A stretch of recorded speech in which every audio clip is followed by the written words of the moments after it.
The oldest one is now in recovery. He was going down the road I was going on, and he managed to check himself and think, actually, I need to get some help. And he went into Johnny's rehab, and it's sort of, it's fantastic. And I certainly wouldn't dream of giving him any advice on which meetings to go to and stuff. But I was walking through an airport with Jack and his two brothers, and this is how petty I am. There's a guy walking towards me on his phone, and I'm walking towards him. I thought, I'm just going to stand and let him bump into me. Very, very, very mature, right? And he did, and we had a flare-up, and I said, get off your fucking phone. Now, I hadn't been to a meeting for over a week, so I should have known that I'm not at my most tolerant, right? Because George, my middle son, once said to me, if you stop going to AA meetings, Dad, would you drink again? I said, well, I've never done that. But what I have done through travel or work, I haven't been to a meeting for a couple of weeks. If I'm going to regular meetings, by that 3 or 4 a week, I put the key in the door, see your mum in the kitchen, I say, I'm so blessed to be married to somebody not only I love, I like her, and I see you guys doing your homework, I think, God, I'm so lucky to have children like this. 3 weeks without a meeting, same key, same door, I think, why am I married to this bitch? And you lot are very disappointing. Because my brain, that's the way, it clogs up with shit. It's like flypaper. So my son said to me, why did you do that? I said, why did I do what? And I knew that he'd nailed me. I knew that he'd seen me behaving in a way which he didn't like. And I said, well, his fault. He said, he bumped into me, and I did and he said, yeah, I get all that, Dad, but why didn't you just step aside and be the better man? Fucking hell. It took me 24 hours to speak to him. And I said, I'm so proud of you. I said, I could never have said that to my father. And I love my father. My father was and I said, but to think that I have a son who can just say truthfully to his father how he feels about his father's behaviour, and for me to go into my tent for 24 hours and sulk about it, and then come out and talk to you. And I went to meetings and I shared about how proud I was that I had a son who basically has values which he thinks are important. But like I said, it's a very inexact science being a father, and like I think one of you guys said, I think that clearly they'll go into some kind of therapeutic thing, complaining about me at some stage, as I did about my father. And with my father, I loved him and I adored him, and in my therapy, the therapist said, how often did he play with you? I said, I remember on the beach on holiday, his feet got burnt by the sun, and we joked about it, and he said, any other times?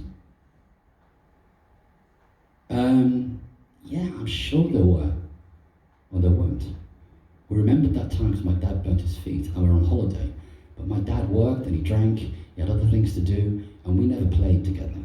So I grew up with my children playing together. When George showed an interest in fishing, we bought a shitload of fishing equipment, and I'd take Wednesday afternoon off, we'd go to Syon Park and we'd catch trout. I didn't like fishing, but I liked being with my son, I liked him fishing. So it's about, as these guys have said, about being present and about inconveniencing yourself, because having children is very inconvenient. Thank you, everyone. I echo everything. Having kids, sons. I turn up, I try and turn up. And I think the word sacrifice has sort of come through the panel really, and it's not about me, it's not about me. I love that thing about killing the king off, because my eldest son is well, he has been for a while. He's needed space because I can fill the space for him if I'm not careful. He's had depression, he's had a few other addiction issues, and I sometimes take him I might take him to the clinic now and then, or into other places of work. He was going to come here today, but two mates are down from Scotland and they're on the piss all weekend, so he wasn't going to come. But I think for me it's just my father never really said he loved me. He was passive. I didn't really realise, but I knew at the time my grandfather was an alcoholic. He came over from Dublin when he was 18, and I didn't know till later that he used to beat the shit out of my dad. And I remember one time, this has just come to me now, I'd been naughty at school or I'd done something, and my mother said, my mother was quite punishing actually. She used to have this fishing rod tip.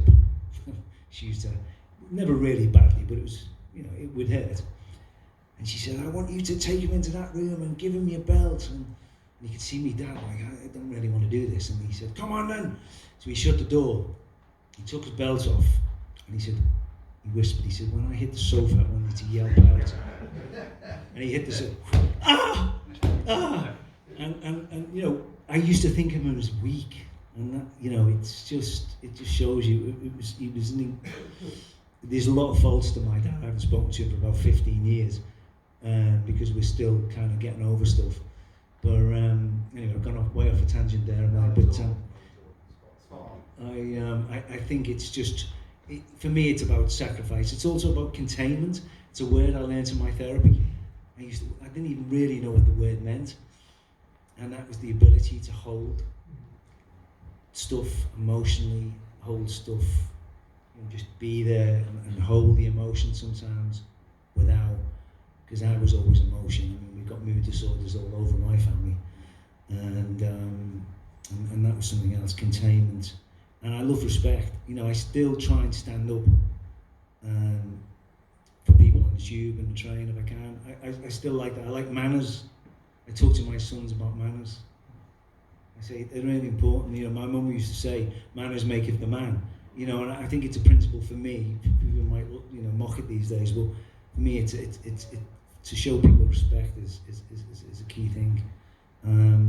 So the clock is ticking. Any more thoughts out there? Any more questions? We're going to come to someone else who hasn't had a chance. That's okay. Sorry. How do we stop?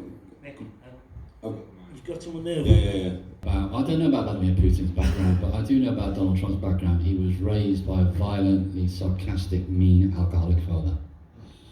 So you're dealing with one, and has probably never had any treatment.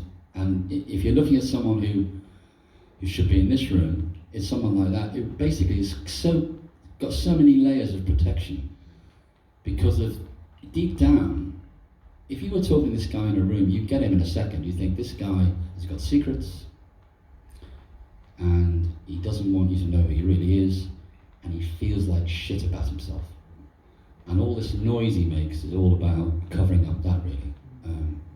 And he's also he's a purveyor of certainty. And I'll say this about the fellowship. I avoid people in the fellowship who are certain about things. Because life is not certain. Life isn't classical music, it's jazz. And you need to improvise. So you need to be flexible. You don't need to be rigid. And so certainty is what we're craving in society right now. So the people who are peddling certainty in this world, people are voting for them because we've infantilized people. We've told people we can make things easy for them. And life is not easy. And so the electorate and people out there, they're looking for easy fixes. And social media doesn't help. That thing of changing mood by picking up your phone, getting an endorphin rush. So I think that, when I look at Donald Trump, I hate him, but the truth is that there's somebody who's peddled certainty to hide the fact that he is desperately uncertain. Mick, got your hand up, and then, sorry, I'll come to you then, if that's all right. For that little kid, for your grandson, if he knows himself, he'd be an amazing person. It doesn't matter if he's on social media or whatever, if he knows himself. It's like kids will go out into an environment, you've got no influence over them after that, when their friends start influencing them, their friends' older siblings start influencing their friends. So that's going to happen. But if he knows himself, it's an old biblical phrase, isn't it? Know thyself. I'm not a believer in that, but the unexamined life is not worth living, whatever is a secular thought or a biblical thought. It's about just this, contemplate. And if you can find time to contemplate, even if he's madly on the thing, if you can find a time to take him away and we're having 5 minutes. This is our 5-minute Sunday, and I'm just going to ask you about yourself, and we're just going to sit here. And he might squirm and do all sorts, but the idea that he is worthy of thinking about himself, I think that might be something, a seed of, let me always try to come back and go, what have I done that for? What do I really want to do? Who am I? What did I do that for? Oh, I'd rather do this. It's a small philosophy, but it's not bad. And like I said about my cousin this morning, he just didn't think.